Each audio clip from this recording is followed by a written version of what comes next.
திருப்பரங்குன்றம் தீபத்தூண் சர்ச்சை தொடர்பான அவமதிப்பு வழக்கில் தலைமைச் செயலர் ஆஜராக உயர்நீதிமன்ற கிளை ஆணை. வரும் 17ஆம் தேதி டிஜிபியும் காணொலி மூலம் ஆஜராக நீதிபதி GR சுவாமிநாதன் உத்தரவு.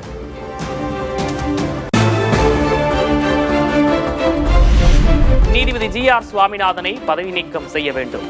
மக்களவை சபாநாயகர் ஓம் பிர்லாவிடம் இந்தியா கூட்டணி எம்பிக்கள் மனு.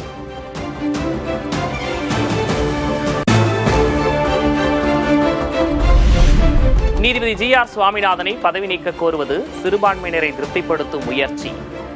அரசமைப்பு உரிமையை விட வாக்கு வங்கி அரசியலுக்கு இந்தியா கூட்டணி முக்கியத்துவம் கொடுப்பதாக அண்ணாமலை குற்றச்சாட்டு.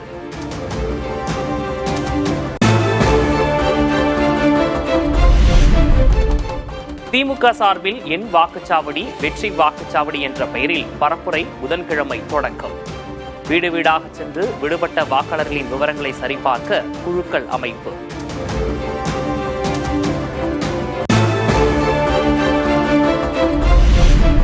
பரபரப்பான சூழலில் புதன்கிழமை கூடுகிறது அதிமுக பொதுக்குழு. கட்சி ஒருங்கிணைப்பு, கூட்டணி நிலைப்பாடு குறித்து முக்கிய முடிவு எடுக்கப்படும் என தகவல்.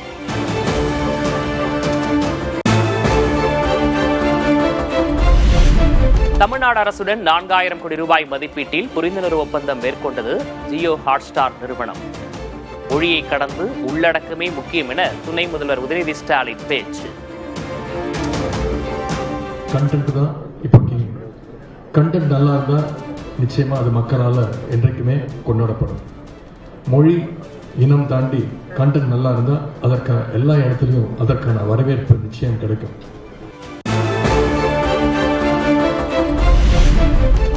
சட்டமன்ற தேர்தலுக்காக 234 தொகுதிகளிலும் விருப்பமனு பெறுவதாக தமிழக காங்கிரஸ் கமிட்டி அறிவிப்பு. வரும் 15ஆம் தேதி வரை விருப்பமனு கொடுக்கலாம் என செல்வ பெருந்தகை தகவல்.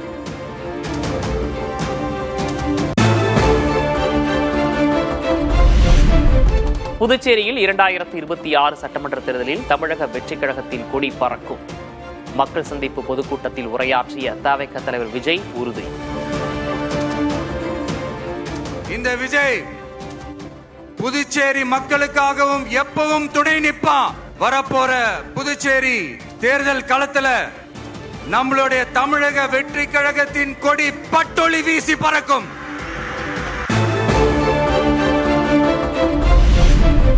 தவிக பொதுக்கூட்டத்திற்கு பாரபட்சமின்றி பாதுகாப்பு வழங்கிய புதுச்சேரி அரசு. முதல்வர் ரங்கசாமி நன்றி தெரிவித்த விஜய். புதுச்சேரி அரசை பார்த்து திமுக அரசு கற்க வேண்டும் எனவும் பேச்சு. வேற ஒரு அரசியல் கட்சி நடத்துற நிகழ்ச்சியாகவே இருந்தாலும் அந்த நிகழ்ச்சிக்கு தன்னெழுச்சியா வர நம்ம மக்களுக்கு பாதுகாப்பு கொடுத்து பாரபட்சமே காட்டாம இந்த கவர்மெண்ட் நடந்துகிட்டு இருக்கிறாங்க. அப்படிப்பட்ட இந்த புதுச்சேரி கவர்மெண்ட்டுக்கும் நம்ம புதுச்சேரி CM சார் அவர்களுக்கும் இந்த நேரத்தில் என்னுடைய மனப்பூர்வமான நன்றிகளை தெரிவிச்சுக்கிறேன். புதுச்சேரியில் விஜய் கூட்டத்தில் பங்கேற்க முண்டியடித்த தவிக தொண்டர்கள். கரூர் துயரத்தை சுட்டிக்காட்டி ஆனந்த் உள்ளிட்ட கட்சி நிர்வாகிகளை எச்சரித்த பெண் IPS அதிகாரி.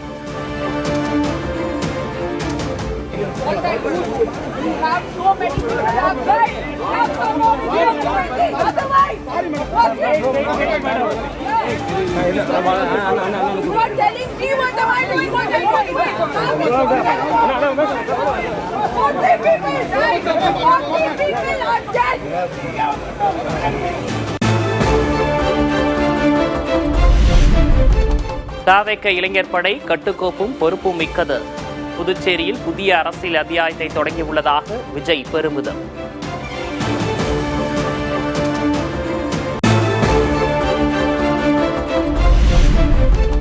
NR காங்கிரஸை கூட்டணிக்குள் இழுக்கும் வகையில் விஜயின் பேச்சு இருந்தது.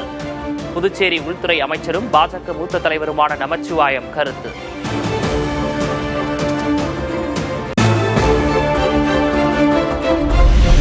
கரூருக்கு தாமதமாக வந்து உயிர்களை பலி வாங்கியவர் விஜய் என திமுக மூத்த தலைவர் TKS இளங்கோவன் கடும் விமர்சனம். தமிழக காவல்துறையினரின் நிபந்தனைகளுக்கு விஜய் கட்டுப்படவில்லை என்றும் குற்றச்சாட்டு. ஒரு நல்ல தலைவனாக, யோகியதையில் உள்ள தலைவனாக இருந்தால், அறிவார்ந்த தலைவனாக இருந்தால், சொன்ன நேரத்திலே போய் பேசி இருந்தால் இந்த விபத்தில் ஒருவர் கூட இறந்திருக்க மாட்டார்கள் என்பதுதான் என்னுடைய குற்றச்சாட்டு. கவுன்சிலர் கூட ஆகாதவர் நேரடியாக முதல்வராக விரும்புகிறார். மத்திய அரசின் திட்டங்களை பட்டியலிட்டு விஜய்க்கு பாஜக மாநில தலைவர் நயினார் நாகேந்திரன் கண்டனம். இன்னைக்கு நாடு முழுக்க எல்லாருக்கும் வீடு கொடுக்கிற திட்டம். மாநில அரசு 40% பங்கு இருக்கு, 60% மத்திய அரசு பங்கு இருக்கு, பாரத நரேந்திர மோடியோட பங்கு. இது நீங்க சொன்ன நபருக்கு தெரியுமா? எதுவுமே தெரியாது. ஒரு கவுன்சிலர் கூட நாகல, நேரே முதலமைச்சர் சீட்ல போய் உட்காரணும்னா எப்படி முடியாது?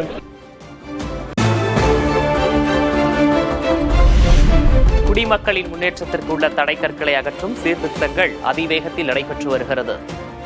என்டிஏ எம்பிக்களுடனான சந்திப்பில் பிரதமர் மோடி பேச்சு.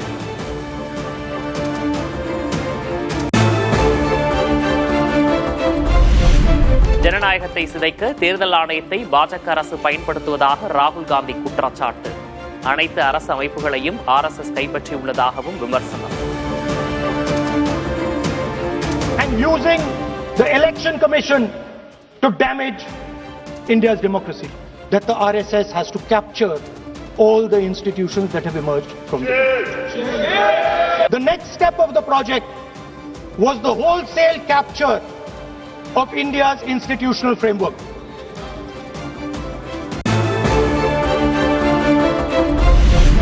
விடுதலை போராட்ட வீரர் வ.உ. சிதம்பரனாரின் பெயர் வட இந்தியாவில் சூட்டப்பட்டுள்ளதா என திமுக எம்பி திருச்சி சிவா கேள்வி. விடுதலை போராட்டத்தில் தமிழர்களின் பங்களிப்பு மறைக்கப்பட்டுள்ளதாகவும் குற்றச்சாட்டு. எங்காவது வடபுலத்திலே வ.உ. சிதம்பரனார் சாலை உண்டா? பாரதியார் தெரு உண்டா? யாருக்காவது வீரபாண்டிய கட்டபொம்மனை தெரியுமா? தயவு செய்து சொல்லுங்கள். ஏன் புறக்கணிக்கப்பட்டோம்? கேட்க வேண்டியது யார்? நாம் தான். நாங்கள் வைக்கிறோமே வடபுலத்தில் இத்தனை பெயர்களை, இவ்வளவு மரியாதை தருகிறோமே, இங்கே வாடியவர்களுக்காக போராடியவர்களுக்கு நீங்கள் எங்களை பற்றி தெரிந்தாவது கொள்கிறீர்களா?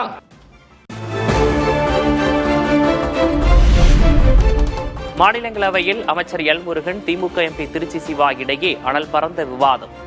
அவைத் தலைவர் CP ராதாகிருஷ்ணனும் தமிழில் உரையாடியதால் சுவாரஸ்யமான விவாதம். எல்லாம் தடை செய்யப்பட்ட காலத்தில் தீரன் சின்னமலைக்கு ரகசிய குறிப்புகளை அனுப்புவதற்கு வழி இல்லாமல் செருப்புக்குள்ளே வைத்து அனுப்பிய ஒரு கமாண்டோ தான் மிஸ்டர் பொல்லான். நான் குறைத்து சொல்லவே இல்லை. He is a commando, but his brain and technology was different. அவருடைய பேச்சு ஆரம்பிச்சதுல இருந்தே தப்பான தகவல் சொல்லிட்டு இருக்காரு. 20 வருஷம் ஆட்சியில் இருந்தது யார் சார்? சென்ட்ரல்ல 20 வருஷம் ஆட்சியில் இருந்தது யார்? திமுக ஆட்சியில் இருந்தது, காங்கிரஸ் ஆட்சியில் இருந்தது. நீங்க அவங்க கூட கூட்டணியில் இருக்கிறீங்க. தங்களது விமான சேவை மீண்டும் இயல்பு நிலைக்கு திரும்பிவிட்டதாக இண்டிகோ நிறுவனத்தின் CEO அறிவிப்பு. பணியாளர்கள் பற்றாக்குறையால் தினசரி இயக்கப்படும் விமானங்களின் எண்ணிக்கையை குறைப்பதாகவும் தகவல்.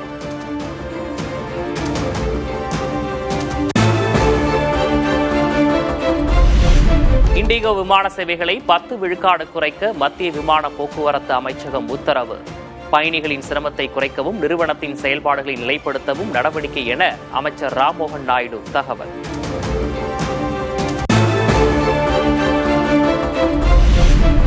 இந்தியா அமெரிக்கா இடையேயான இருதரப்பு வர்த்தக ஒப்பந்தத்துக்கான பேச்சுவார்த்தை புதன்கிழமை தொடக்கம். அமெரிக்க பிரதிநிதி ரிக் ஸ்விட்சர் தலைமையிலான குழுவுடன் ஆலோசனை நடத்தும் மத்திய வர்த்தகத்துறை அமைச்சக அதிகாரிகள்.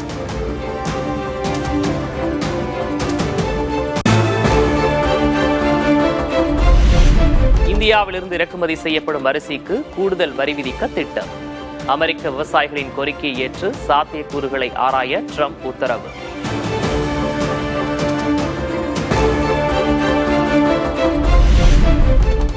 தாய்லாந்து கம்போடியா இடையே மீண்டும் தீவிரம் எடுக்கும் மோதல்.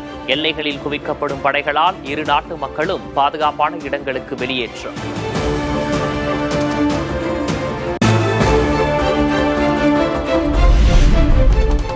ஆபரண தங்கத்தின் விலை சவரனுக்கு 320 ரூபாய் குறைந்தது.